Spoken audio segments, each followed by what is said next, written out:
விஜய் தான் காரணம். விஜய் எங்க காரணம்? விஜய் இந்த பக்கம் தானே வந்தோம் நாங்க, அதனால தானே செத்து போனோம் எல்லாரும். விஜய் படிச்சு சொன்னாருல, இந்த மாதிரி வராதீங்க, வைத்தாரம் வராதீங்க, எல்லாரும் வராதீங்க சொன்னாங்களே. டயத்துக்கு வரணுமா இல்லையா விஜய்? அவர் ஏதாச்சும் ஆகி வீட்டுல இருப்பாரு. அவர் நைட்டு வருவாரு, இல்ல காலையில வருவாரு, அவங்க இஷ்டம்.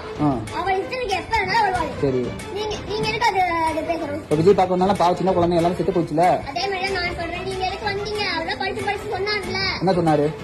இந்த மாதிரி வயசானவங்க வராதீங்க, ஒரு வயசு குழந்தைங்க தான் வராதீங்க சொன்னாங்க. படிச்சு ஆமா சொன்னாங்க. அப்ப நீங்க எதுக்கு கேட்காம வந்தீங்க? அதுதான் பிரச்சனை.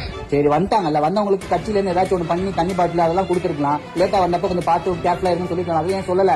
போலீஸ் இருக்காங்களே, போலீஸோட பாதுகாப்பு. போலீஸ் பாதுகாத்துட்டா இல்லையா?